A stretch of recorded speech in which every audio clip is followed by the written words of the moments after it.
মধ্যে পড়ে গেলাম। দেখছো বউটা কিভাবে কাঁদতেছে। হ্যাঁ, পোলাটা নতুন মাত্র বিয়ে করছে, কাল রাতে কি দরকার ছিল পোলাটারে নিয়ে চুরি করতে যাওয়া? আম্মা চুপ করো তো। নতুন বিয়া করছে তো কি হয়েছে? বিয়া করছে দেখে চুরি করবো না? আমার বিয়ার সময় কার কথা মনে নাই? আমার জামাই যেদিন প্রথম বিয়া করে এই বাড়িতে আহে ওই দিন রাইতে ওরে বাড়ি থেকে আল্লাহর নামে বাইর করে দিছি, দেই নাই আমি? হয়েছে হয়েছে, ওইটা তো মানুষের পোলা, আর মোমেন তো আমার নিজের পোলা। নিজের পোলার কথা ভাবতে হইব না? শোনো আম্মা, চোর মানে চোরই।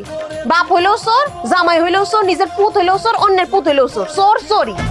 তোমার বউ রে কও গিয়া এই কান্দাকাটি বন্ধ করতে। আমি নিজের হাতে আমার পোলাটাকে পুলিশের হাতে ধরাই দিলাম।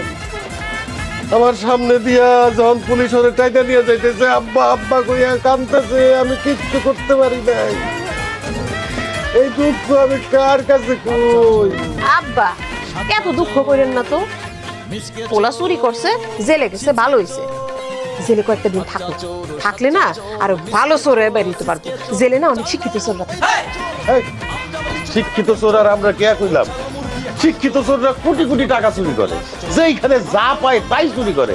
আমরা করি লাখ টাকা, এর বেশি তো চুরি করি না। না না না, আমার পোলা অগলকে মিশলে আরো খারাপ হয়ে যাব।